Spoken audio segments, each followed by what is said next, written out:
Student है पढ़ाई की टेंशन, पढ़ाई पूरी होगी जॉब की टेंशन, जॉब लग गया तो टेंशन, नहीं लगा तो टेंशन, दुकानदार है ग्राहक नहीं आ रहे तो टेंशन, एक साथ इकट्ठे आ गए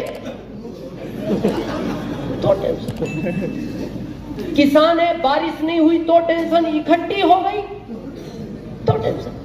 आप बताओ कौन है दुनिया में ऐसा व्यक्ति इन टेक्निकल को छोड़ के? सिर्फ एक टेक्निकल अचीवर ऐसा है जो टेंशन में नहीं है, घोड़े बेच के सोता है। आपके देवघर में सोने के पहले रात को ताला लगाते हैं घर में? लगाते हैं क्यों? चोरी ना हो जाए इसीलिए ताला लगाते हैं। ये टेक्निकल अचीवर नहीं लगाते ताला घर का, याद आ गया तो लगा देते, ज्यादा सीरियस नहीं है। क्यों नहीं लगाते? इनको पता है क्या ले जाएगा चोर, और ले भी गया तो अगले महीने आरसीएम से फिर आ जाएगा।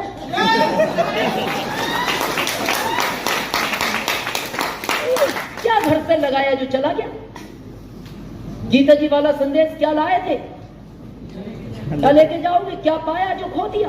क्या लगाया आपने आरसीएम में जो खो दोगे? लेकिन आज तक आरसीएम वाले के घर चोरी नहीं हुआ, ये रिकॉर्ड है। पता है क्यों? चोरी भेद से होता है। आदमी पहले उसके बारे में पता लगाता है, ये घर में कितने लोग रहते हैं, कब आते हैं, कब जाते हैं, कौन कब तक जागता है, कब सोता है। तो जब वो इसका पता लगाता है तो इसके घर पता है चोर क्यों नहीं आता? उसको एक ही बात का टेंशन होता है, जाग गया तो प्लान दिखाएगा।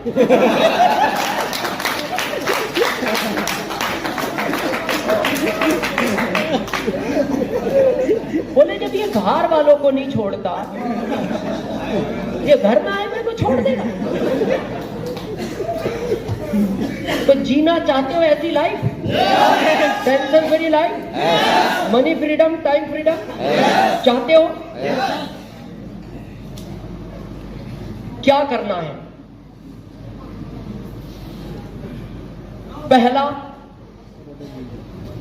जितने भी लोगों को आप फरवरी में भीलवाड़ा दिखा सकते हो, जितनी संख्या आप ज्यादा कर सकते हो, उतनी ज्यादा अच्छी लाइफ आरसीएम में टेक्निकल की जी सकते हो, बहुत जल्दी जी सकते हो। दिखाना क्यों? आप कहोगे सर मीटिंग सुन ली ना। देखने और सुनने में धरती आसमान का अंतर है। आपने कभी 5-7 साल पहले, या रोज पेपरों में पढ़ते हो, एक बस आ रही थी, एक इधर से कार आ रही थी, दोनों आपस में टकराए और उसमें 5 लोग ऑन द स्पॉट खत्म हो गए और खिड़की काट काट के उन लोगों को निकाला गया। ऐसा पढ़ते हो कई बार? 5 साल पहले जो घटना पड़ी थी याद है आप? नहीं, क्यों पढ़ी थी? पर आप किसी चौराहे पे जाओ और आपके सामने बस आए, भगवान ना करे कोई कार उससे टकराए, 5 लोग ऑन द स्पॉट मर जाएं, चिल्ला रहे हैं, आप खिड़कियां तोड़ रहे हो, निकाल रहे हो, उस घटना को आप जिंदगी भर नहीं भूल सकते। वो ही घटना फरवरी में भीलवाड़ा होने जा रही है। उस घटना को जो देख आया उसको आरसीएम में बड़ी पिन आने से दुनिया रोक नहीं सकती। वो घटना होने जा रही है। तो चाहते हो ऐसा जीवन? क्या करना है समझे? अच्छा 10-12 मिनट बात कर सकते हैं पीछे वालों? देखो, भारत का समझदार आदमी वही है जितना खर्च किया उसको वसूल करो। नियम तो यही बनता है, तो इतना तो वसूल करो, 150 तो करें 10 मिनट। तो चाहते हैं टेक्निकल जैसी life, time freedom, money freedom? आप भी बनाना चाहते हैं 32,500 स्क्वायर फीट में घर? आप भी चाहते हैं 50 लाख की कार घर में लाना? तो क्या करना है समझ लें। पहला, डिसीजन ले। किसका? खुद का। पहला डिसीजन खुद का। जिंदगी में मैं आरसीएम की बात नहीं कर रहा, बहुत ध्यान से सुनना, 5-10 मिनट। जब भी कोई काम स्टार्ट करो दुनिया का, आरसीएम नहीं, अकेले रूम में बैठ के दिल को पूछो, जो काम मैं करना जा रहा हूं इससे मेरा फायदा है या नहीं। दूसरा पूछो, जिस काम को मैं करने जा रहा हूं इसकी वजह से लोगों का फायदा है या नहीं। दिल कहे काम में तेरे को फायदा है, लोगों का नुकसान है, उस काम को कभी मत करना। दिल कहे तेरा कुछ नहीं मिलेगा, लोगों को फायदा है, तो भी करने का क्या मतलब है जब आपको नहीं मिलेगा। लेकिन दिल कहे तेरा फायदा है, तेरे से ज्यादा लोगों का फायदा है, उस काम को दुनिया मना करे, कभी रोकना मत। लेकिन डिसीजन खुद का। हम क्या करते हैं, बाहर जाके पूछते। मैं कॉमन सेंस की बात पूछता हूं, आपको बहुत बड़ा डॉक्टर बनना हो तो आपको टीचर से मिलना चाहिए कि मैं डॉक्टर बनना चाहता हूं, आप मेरे को राय दो। किससे मिलना चाहिए? डॉक्टर। ये जानते हो इतनी बात? सभी जानते हो? आपको टीचर बनना हो तो किससे मिलना चाहिए? टीचर से। टीचर। जानते हो ना इतनी बात? अब आरसीएम में अमीर बनना है तो किससे मिलना चाहिए? ये अगली रो में जितने अमीर लोग बैठे, और हम यही गलती करते हैं, इन अमीरों से आरसीएम समझ के जाते हैं। बाहर एक रिक्शा वाले को कहते हैं मैंने आज मीटिंग सुनी, गजब का बिजनेस है, कर लूं क्या? वो कहता है पागल है, रिक्शा चला, बहुत स्कोप है। उसकी गलती नहीं है क्योंकि वो रिक्शा चलाना जानता है। किससे मिल रहे हैं? सुन किससे रहे? मेरे को आज भी वो 2007 की घटना याद है। पटना में मेरा प्रोग्राम था, दिल्ली से मेरी फ्लाइट थी, तो मैं एक वीडियो देख रहा था आरसीएम की। तो मेरे पास में एक इंजीनियर साहब बैठे थे, देखती वीडियो बड़े एक्साइटेड हुए। पता क्या बोलते? राम सीएम देख रहे हो क्या? है क्या? अब क्या रहे वो? राम सीएम। अब इस आदमी से कहो तू आरसीएम समझा, क्या दिखाएगा जिसको इसकी स्पेलिंग याद नहीं है? तो मैंने कहा आप जानते हो इनको? हाँ अच्छी तरह, आपसे ज्यादा जानता हूं। कैसे? मेरा दोस्त है इंजीनियर, रॉयल्टी अचीवर है। मैंने कहा आप? मैंने नहीं किया, कई बार आया मेरे पास। मैंने कहा अच्छा किया नहीं किया। बोले क्यों? मैंने कहा हम राम सीएम नहीं, हम भोले शंकर देख रहे हैं।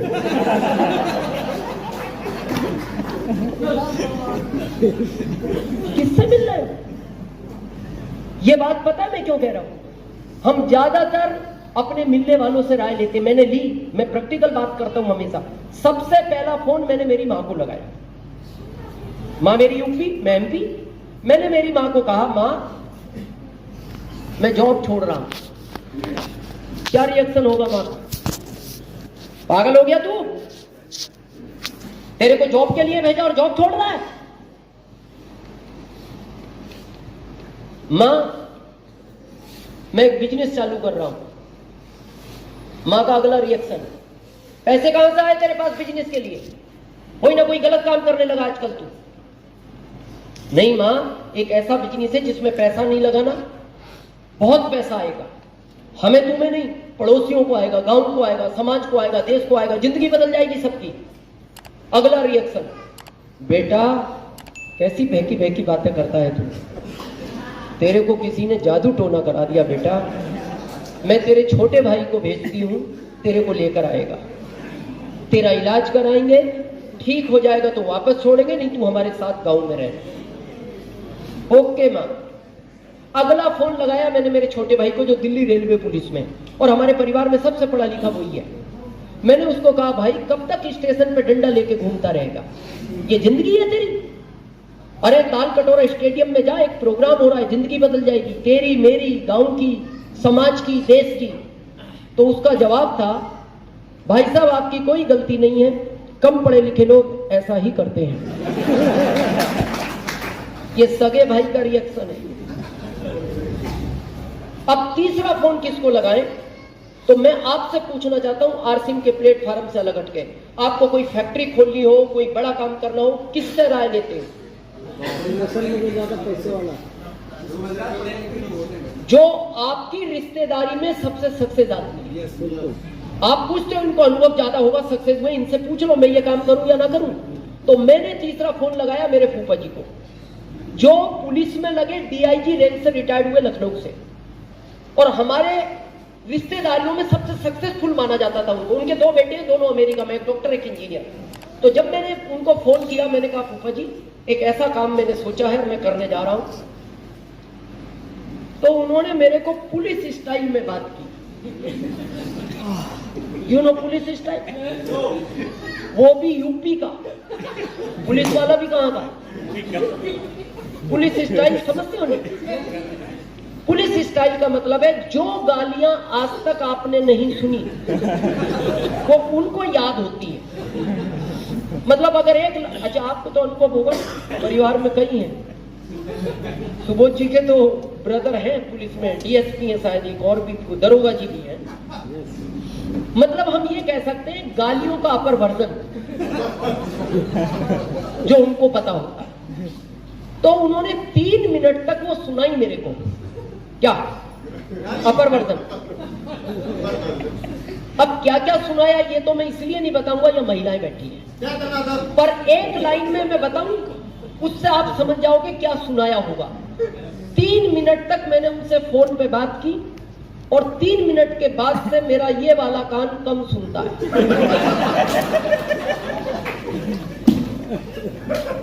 अब आप समझ गए होंगे उन्होंने क्या क्या कहा हो। उसके बाद मैंने मोबाइल से सिम निकाली, उस सिम के 3 टुकड़े किए। कितने? क्योंकि 3 लोगों से बात की, डस्टबिन में डाली और मैं उदास हो गया। मैंने कहा दिनेश काम ठीक नहीं है, मदर विरोध में है, भाई विरोध में है, फूफा जी विरोध में, फिर समझाएंगे किसको। मेरे दिल ने मेरे से पूछा तू पागल है? मैंने कहा क्यों? अरे तेरे को करना है तो कर, नहीं करना मत कर, फोन क्यों करता है? तू अपने आप से पूछ किस काम को मैं कर रहा हूं, ये सही है कि नहीं? मेरी जिंदगी बदलेगी, मेरी वजह से लोगों की जिंदगी बदलेगी। अगर काम सही है तो तू फोन मत कर, भले मत कर, लेकिन अब किसी को फोन मत कर। और यहां तक कि मेरे दिल ने कहा तेरी पत्नी से भी मत पूछना, और नहीं पूछा मैंने आरसीएम शुरू किया। और मैं आज ये ईगो में नहीं, गर्व के साथ कहना चाहता हूं, मेरे इस दुनिया में जितने भी रिश्तेदार हैं, भारत में नहीं दुनिया में जितने भी रिश्तेदार हैं, उन सब में सबसे अमीर आदमी आज मैं हूं। तो आज के बाद डिसीजन किसका लोगे? खुद का। खुद का। नहीं करना तो भी लो, नहीं करना तो अब आना ही नहीं मीटिंग में, नहीं करना आरसीएम आज से बंद करो। करना है तो दुनिया भी मना करे, फिर रुकना मत, डिसीजन अपना। क्लियर है? सेकंड, विश्वास होना चाहिए आपको। किस पर? खुद पर। पहला कि मेरी अपलाइन साथ दे या ना दे, मैं स्टार मूवी बनूंगा। मेरी लाइफलाइन ये साथ देना दे, मैं दूसरे प्रदेश में करूंगा, मैं बनूंगा। दूसरा विश्वास इस सिस्टम पर, जिसने करोड़ों लोगों की जिंदगी बदली है, मेरी भी बदलेगा। तीसरा विश्वास उस पर, जितने लोगों को बुलाया था आए हैं सब, क्यों नहीं आए? उसकी बगैर मर्जी के इस दुनिया में पत्ता नहीं हिलता। वो जिनको अमीर नहीं बनाना चाहता था उनको नहीं बुलाया उसने। और अगर आप यहां आए हो तो मैं आपसे एक प्रश्न पूछना चाहता हूं, एक पिता कभी चाहता है मेरा बच्चा एग्जाम में फेल हो जाए? जब एक पिता नहीं चाहता मेरा बच्चा एग्जाम में फेल हो जाए, वो तो परम पिता है, उसने अगर यहां बुलाया इस एग्जाम में पास होने के लिए बुलाया। तो तीसरा विश्वास उस परम पिता पर। और चौथा विश्वास आखिरी, अपनी एक्टिव इफेक्टिव ग्रोइंग अपलाइन पर, जो दिन रात आपके बारे में सोचती है कि मेरे इस व्यक्ति के कितने लोग भीलवाड़ा जाएंगे, मेरे इस व्यक्ति की कब कार आएगी, मेरा इस लाइफलाइन का कब घर बनेगा, जो दिन रात चिंता में है, उस पर करना। क्योंकि दुनिया में 2 अपलाइन है जो कभी आपका बुरा नहीं सोच सकती। ध्यान से सुनना, एक तो आपकी जिंदगी की पहली अपलाइन आपकी मां, और दूसरी अपलाइन इस सिस्टम की। ये कभी बुरा नहीं सोचते। और मेरे को बड़ा दुख होता है, जब से आप इस दुनिया में आए, जहां तक आए हो, इस विश्वास की तो बड़े हुए हो। yes. और जिस सिस्टम से आपकी जिंदगी बदल सकती है, उस पर आपको विश्वास नहीं। आपने होश संभाला, आपकी मां ने आपको क्या कहा? बेटा ये मामा है तुम्हारे,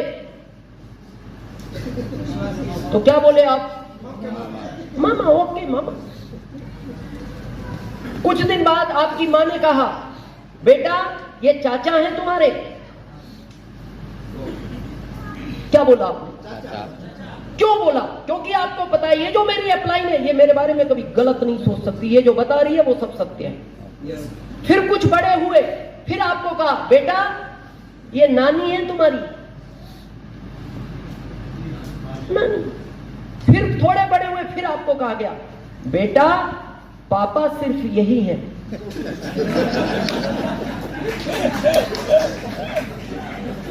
हाँ, ताकि कंफ्यूजन ना रहे। अब मैं आपसे पूछना चाहता हूं, आपने कभी अपनी मां से कहा मां मेरे को थोड़ा सा डाउट हो रहा है? कहा कभी? क्यों नहीं कहा?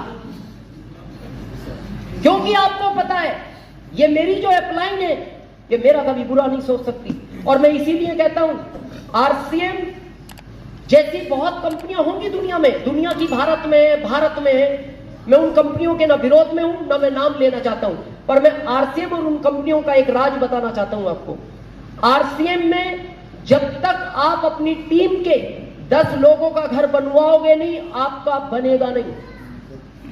आरसीएम में जब तक अपनी टीम के 10 लोगों का घर बनवाओगे नहीं, आपका बनेगा नहीं। और बाकी कंपनियों में जब तक 10 लोगों का घर बिकवाओगे नहीं,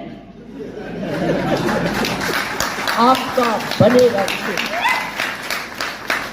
अब आपकी अपलाइन को घर बनाना है तो पहले आपका बनवाना पड़ेगा। तो फिर उसमें डाउट किस बात का? वो कह रही है भीलवाड़ा चलो फरवरी में। वो इसलिए भीलवाड़ा ले जाना चाहती है, वो आपका 1 करोड़ का बंगला बनवाना चाहती है, इसलिए वो कह रही है भीलवाड़ा चलो। तो कर सकते हैं विश्वास। और लास्ट, पैशंस, धैर्य चाहिए इस बिजनेस में। कितने टाइम का? 5 साल। क्यों चाहिए? प्राकृतिक से सीखो। जब आप एक बीज बोते हो, अंकुरित होता है, पौधा बनता है, टहनियां आती हैं, पत्ते आते हैं, फूल आते हैं, फल आता है।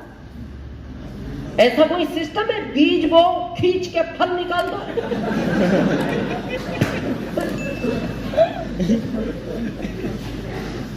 और हम में पैशंस नहीं है। अभी आप देखना, यहां से बाहर निकलोगे ना, कुछ लोग मिलेंगे, आरसीएम कर रहे हो क्या? हाँ, आरसीएम कर रहे हैं।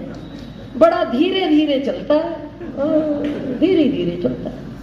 हमारे में आओ, बहुत तेज चलता है। बोले कैसे चलता है? आओ जाओ।